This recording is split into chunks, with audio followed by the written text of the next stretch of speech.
Hi friend, this is Vipin. Welcome to Guruji maker. आशा करते हैं आप लोग बहुत अच्छे होंगे। तो फ्रेंड्स, आज हम लोग इस पूरे वीडियो में दो चीज़ों के बारे में चर्चा करेंगे जो कि बहुत इंपॉर्टेंट टॉपिक है और सही चीज़ को समझना बहुत ज़रूरी है। यहाँ पे अगर हम पहले टॉपिक की बात करें तो बीएड और बीटीसी के जो विवाद चला उसके बारे में हम लोग बात करेंगे, और दूसरी जो बिहार शिक्षक भर्ती में जो सारी चीज़ चल रही हैं, जो आज वहाँ पे उनके बीपीएससी चेयरमैन का जो बयान आया, उन सब चीज़ों पे डिस्कस करेंगे। लेकिन यहाँ पे सबसे बड़ा जो मुद्दा है वो बीएड और बीटीसी के विवाद को लेके है। देखो, एक्चुअल में चल क्या रहा है, हम लोग सही चीज़ों की मांग कर ही नहीं रहे हैं। हम लोग ऐसी चीज़ों की मांग कर रहे हैं जो हो ही नहीं सकता है। मांग इस चीज़ की कर रहे हैं कि जो पॉसिबिलिटी ही नहीं है, और सबको पता है कि ये पॉसिबल नहीं है। सही चीज़ की मांग करने पे बहुत सारी चीज़ सही हो सकती है। तो अगर आप पूरी वीडियो देखेंगे, आपको सच में सब कुछ सही हर एक चीज़ एनालिसिस के द्वारा आपको सब कुछ समझ में आएगा कि एक्चुअल में हमें किस चीज़ का डिमांड करना चाहिए। अगर हम बात करें यहाँ पे बीएड बीटीसी, सबसे पहले इसी की बात करेंगे। तो सुप्रीम कोर्ट के आर्डर के हिसाब से बीएड जो है प्राथमिक से लगभग बाहर हो चुका है, लगभग क्या फाइनली बाहर ही हो चुका है। और दूसरी बात, जो एनसीटीई जो था ये बीएड की पैरवी कर रहा था। ये पहले ही बोल दिया है कि भैया जो उन्होंने कहा है वो चीज़ सही है। तो इनका स्टेटमेंट के हिसाब से ये भी क्लियर लगभग हो चुका है। और आपको पता हो, कोई भी वैकेंसी होगी वो सुप्रीम कोर्ट के आर्डर को ऐसा नहीं उसके खिलाफ जाएगी। दूसरी चीज़, अगर जो भी वैकेंसी उसका जो भी प्रोसेस होता है ज्वाइनिंग का, उसमें एनसीटी का बहुत बड़ा रोल होता है। उसके हिसाब से सारी चीज़ें होती है। जब वो उसने खुद कह दिया कि सुप्रीम कोर्ट का आर्डर सही है, तो आप क्यों इस चीज़ को सोच रहे हैं कि कुछ इसमें चेंजेस देखने को मिलेगा। तो अगर यहाँ पे अगर से बीएड की बात करें, ये बाहर हो चुका है, तो सही मांग को आपको देखना होगा। अब देखो, आप उम्मीद किससे करोगे, एनसीटी से कुछ करेगा। अगर एनसीटी को कुछ करना होता तो ये स्टेटमेंट वहाँ पे नहीं देखा आपने। उसकी एनसीटी गवर्नमेंट जो वेबसाइट, उस पर आपने ये चीज़ चेक किया होगा। यहाँ पे तो यहाँ पे इस चीज़ को अच्छे से मेंशन किया गया है। आप यहाँ पे देख सकते हैं कि judgement passed by honourable supreme court of India regarding notification dated 28 June 2018। ठीक, तो यहाँ पे उस चीज़ के बारे में बताया गया जो 2018 में यहाँ पे एक नोटिस जारी हुआ था, उसके रिगार्डिंग यहाँ पे बात हुई है। ठीक, अब आप खुद ही समझिए, अगर एनसीटी ने इस चीज़ का स्टेटमेंट या जो भी वहाँ पे चीज़ थी इसको खुद डाल दिया, इसका मतलब वो अप्लीकेबल कर रहा है, मतलब उस चीज़ सुप्रीम कोर्ट के जो फैसले को स्वीकार कर लिया है। तो जब अगर दोनों जगह से सारी चीज़ें हो चुकी तो आपको क्या लगता है कि बीएड अगर बाहर होकर फिर से अंदर जाएगा? नहीं। लेकिन हाँ, यहाँ पर कुछ बहुत बड़ा चेंज करके बहुत सारी चीज़ सही हो सकती है। तो सही चीज़ की मांग करना बहुत ज़रूरी है, जो आगे हम समझेंगे। अब सबसे पहले अगर हम बात करें, यहाँ पर विवाद शुरू क्यों हुआ है। अब यहाँ पे जो आरटीआई एक्ट 2010 में आया था 1 अप्रैल को, उसमें साफ ये चीज़ मेंशन कर दिया था कि जो प्राथमिक के लिए हैं वो बीटीसी वाले रहेंगे या डीएलएड वाले रहेंगे। तो अब उस समय से जो यही ट्रेंड चला रहा था कि 2018 से पहले तक कि प्राथमिक में जो रहेंगे वो सिर्फ और सिर्फ डीएलएड वाले रहेंगे, बीटीसी वाले रहेंगे। लेकिन 2018 में जो 28 जून का नोटिफिकेशन आया, उसमें एनसीटी ने बीएड वालों को भी मान्य कर दिया।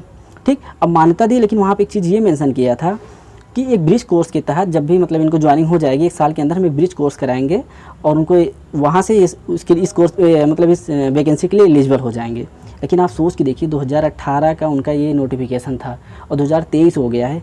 आज तक उस कोर्स का, जो ब्रिज कोर्स का ना, रूपरेखा तक नहीं तैयार किया गई, उसका डिज़ाइन नहीं बन पाया कि हाँ कैसे हम किस तरह से कोर्स को कराएंगे। तो आप समझ सकते हैं कि एनसीटी ने कुछ इसके रिगार्डिंग कुछ किया ही नहीं है। तो पहले आप सोचिए, अब यहाँ पे जो 69,000 वैकेंसी में जिन लोग सिलेक्शन, वो उनकी भी नौकरी एक तरह से खतरे में ही आ गई है कि उन्होंने अभी तक ब्रिज कोर्स किया नहीं। हालांकि फिलहाल उन पर कोई आँच नहीं आने वाली है, लेकिन आप समझ सकते हैं कि एनसीटी कितना स्लो है। 5 साल हो गए, इन्होंने अपने कोर्स को डिज़ाइन तक नहीं किया, उस ब्रिज कोर्स को। तो आप कैसे उम्मीद रख सकते हैं कि अगर बीएड बाहर हो गया तो ये फिर से अंदर लाएंगे। तो चीज़ों को आपको समझना। अगर यहाँ 2010 के अकॉर्डिंग हम देखें तो वहाँ पे बच्चे जो प्राइमरी में जाना चाहते हैं उसको देख के डीएलएड या बीटीसी उन्होंने किया था, तो करीब इतना दिन उनका लॉस हुआ। और अगर 18 की बात करें तो उनकी भी दिक्कत नहीं, क्योंकि भाई बीएड वाले ये भी देखिए, चलो हमको प्राइमरी में मौका मिल रहा है, अपर प्राइमरी और उधर टीजीटी तक मौका मिला था, हम इसको भी कर लेते हैं। तो गलती ना बीएड वालों की है ना बीटीसी वालों की है।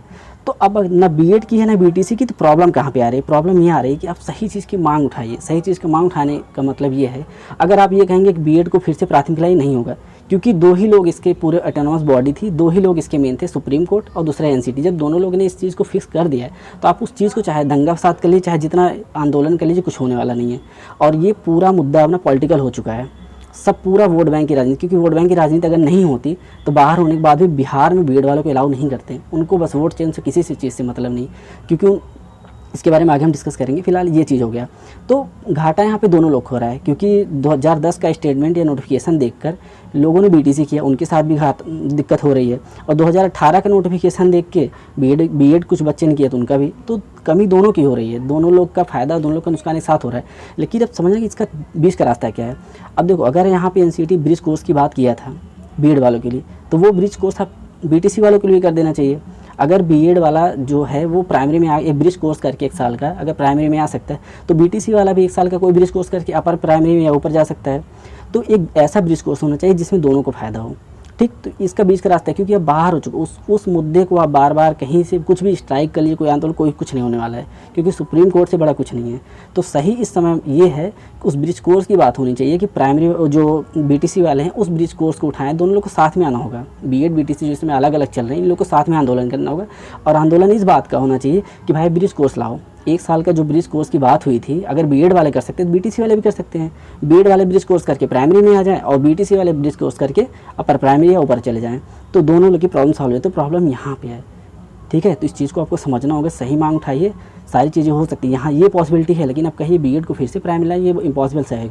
लेकिन अगर आप ये चीज़ करें ब्रिज कोर्स वाली बात, हो सकता है इस पर कुछ सुनवाई हो जाए, ठीक। ये हो गया। अब अगर हम बात करें यहाँ पे बिहार बीएड, बिहार शिक्षक भर्ती की, जो हम दूसरी चीज़ के बारे में हमने कहा था, तो यहाँ पे बीएड वाले लगभग बाहर हो चुके हैं।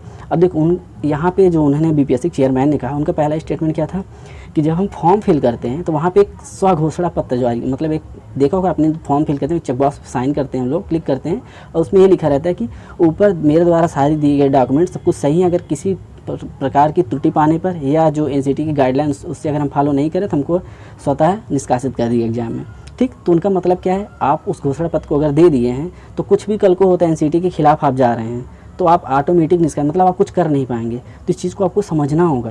तो उनका स्टेटमेंट कहने का सिर्फ यही मतलब कि आप अगर आपको फॉर्म आपको एग्जाम देना दीजिए। और उन्होंने ये कहा भी है कि अभी तक जो गाइडलाइन 11 अगस्त को जो आया है सुप्रीम कोर्ट का, उसके पहले तक ये है कि आप सिर्फ और सिर्फ एग्ज़ाम दे सकते हैं, परीक्षा फल या उसका जो रिजल्ट आना है वो एनसीटी के ऊपर है। अब जब उन्होंने दोनों चीज़ करे, पहला तो कर दिया घोषणा पत्र वाला जो आपने स्व घोषणा पत्र किया उससे ही आप बाहर हो गए, दूसरी चीज़ कह दिया कि एनसीटी की गाइडलाइन के हिसाब से होगा। अब एनसीटी भी बीएड को बाहर कर चुका है, तो बचा क्या है, इनका इनडायरेक्ट बीएड वालों को बाहर करने का तरीका कुछ किसी को समझ में नहीं आया। तो आप ये समझ, अब पूरा मैटर समझिए आप, सिर्फ और सिर्फ ये हो रहा है वोट बैंक की राजनीति के लिए और कोई मतलब नहीं है। भाई सबको पता है जब वहाँ 2-3 जगह से आप बाहर कर रहे हैं, ऊपर से अभी मान लो एग्ज़ाम कोई देने चला गया और एग्ज़ाम दे दे और सब कुछ प्रोसेस उसका हो जाए, उसके बाद आप बाहर कर दो, कि क्या मतलब निकले। अभी कम से कम सारी चीज़ें क्लियर रखो ना। तो पूरा यहाँ पे वोट बैंक की राजनीति हो रही है। अब आप खुद ही समझ लो, अगर निगेटिव मार्किंग दे दी है, वहाँ पे निगेटिव मार्किंग अभी थी, अभी हटा दिए, और यहाँ तक कहें कि पेपर जो छप गया उसमें पेपर में छप के आएगा कि निगेटिव मार्किंग है, लेकिन आप उसको मत समझिएगा। अब आप समझ सकते हैं ना, वो ज़्यादा से ज़्यादा बच्चों को सिलेक्शन लेना चाह रहे हैं। सिलेक्शन लेने का मतलब है ज़्यादा बच्चे सिलेक्शन लेंगे, उनके वोट बैंक ज़्यादा बनेगा। उनको भी पता है कि बीएड वाले बाहर है। अगर ये बीएड वाले ना होते, बीएड वाले अगर होते ना, तो उनको भी पता है कि हमको निगेटिव मार्किंग हटाने की जरूरत नहीं थी। वो जान चुके हैं हाँ बीएड वाले बाहर हो चुके हैं, और बस ये वो डायरेक्ट नहीं कर, इनडायरेक्टली वो बाहर कर चुके हैं। इसीलिए यहाँ पे निगेटिव मार्किंग हटा दिए, ताकि जो बीटीसी में बच्चे बचे हैं, कुछ आयोग भी होंगे, 3.5 लाख उनके पास डिप्लोमा है, 1-1.5 लाख तो ऐसे ही बाहर हो जाएंगे जो अभी अपीयरेंस में हैं, कुछ लोग तो क्वालिफाई नहीं कर पाएंगे। तो इसीलिए इस निगेटिव मार्किंग को हटा दिए, ताकि मैक्सिमम लोग क्वालिफाई हैं और मैक्सिमम लोग यहाँ जा मिल पाए। तो ये सारा का सारा खेल वोट बैंक की राजनीति के खिलाफ हो रहा है। तो इस चीज़ को आप समझिए। अब अगर आपको सच में कुछ किसी चीज़ के लिए आंदोलन करना है तो इस ब्रिज कोर्स के बारे में आंदोलन करिए। जो अगर एनसीटी ने ये कहा था कि बीएड वाले प्राथमिक में जा सकते हैं, लेकिन 1 साल का ब्रिज कोर्स करने के लिए, तो दोनों लोग साथ में आइए। ये बीएड बीटीसी के अलग अलग, अब बीएड वाले अलग ट्विटर ट्रेंड कर रहे हैं, अलग आंदोलन कर रहे हैं, बीटीसी वाले अलग कर रहे हैं, इससे कुछ नहीं होगा। फैसला हो चुका है, बस हाँ यहाँ से दोनों लोग साथ में आके अपनी उम्मीदवारता को बढ़ा सकते हैं। प्राइमरी जो मतलब बीटीसी वाले अपर प्राइमरी और सारी चीज़ों तक जा सकते हैं, और बीएड वाले प्राइमरी में आ सकते हैं। उसके लिए सिर्फ और सिर्फ एक ऑप्शन है ब्रिज कोर्स, जो कि एनसीटी ने पहले ही कहा था कि हाँ होता है। तो उस कोर्स को डिज़ाइन करें, वो लाएँ, उसकी डिमांड करिए, तो हो सकता है ऐसे सारी चीज़ें सही हो सकती है। अदरवाइज़ कुछ भी नहीं होना। आप चाहे जितना ट्विटर ट्रेंड करा लीजिए कुछ, लेकिन दोनों लोग साथ में आएंगे, स्ट्रेंथ ज़्यादा बढ़ेगी। तो इस चीज़ को समझिए, वोट बैंक की राजनीति शुरू हो गई, इस चीज़ को आपको समझना होगा।